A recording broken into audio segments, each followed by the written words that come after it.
বিদ্যালয়ে উপস্থিতির হার কম থাকার কারণে পরীক্ষায় বসতে দেওয়া হয়নি কিছু ছাত্রছাত্রীদের।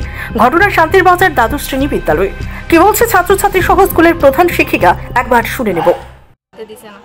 কোন স্কুল এটা? শান্তির বাজার মডেল এইচএস।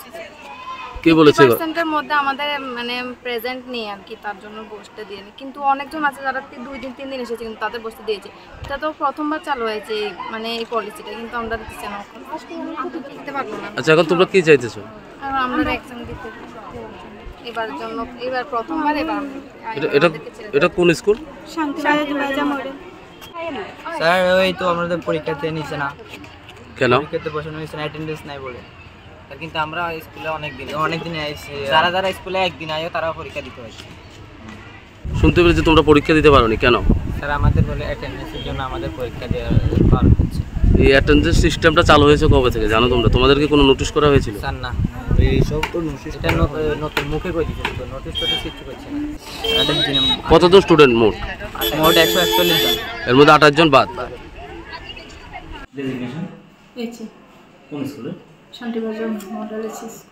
আচ্ছা, স্কুলে কিছু অভিযোগ এসেছে ছাত্রছাত্রীর পক্ষ থেকে যে তারা পরীক্ষা দিতে পারেনি, এই নিয়ে কী বলবেন? আমরা বছরের শুরুতেই 10/7/2024 সে আমরা একটা এসএমসি অভিভাবকদের নিয়ে একটা মিটিং করেছি। এখানে আমরা বছরের শুরুতে আমরা সব স্টুডেন্টকে চিঠি দিলাম যাতে সব গার্জেন আসে, এবং সেই মোতাবেক আমরা এসএমসি সহ মিটিং করার পর সিদ্ধান্ত এসেছে যে স্টুডেন্ট যদি 75% না থাকে তাহলে আমরা তাদেরকে পিরিয়ডিক টেস্টগুলো বসতে দেওয়া হবে না।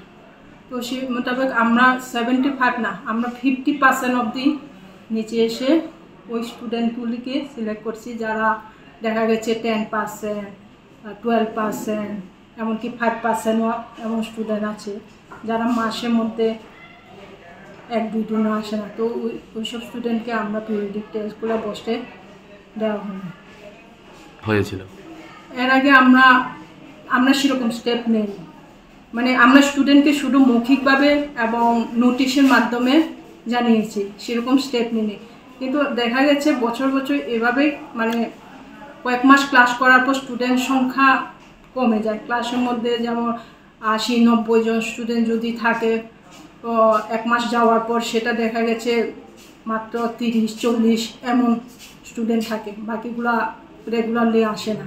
এমন স্টুডেন্টও আছে যারা মাসে 1 দিনও আসে কিনা সন্দেহ।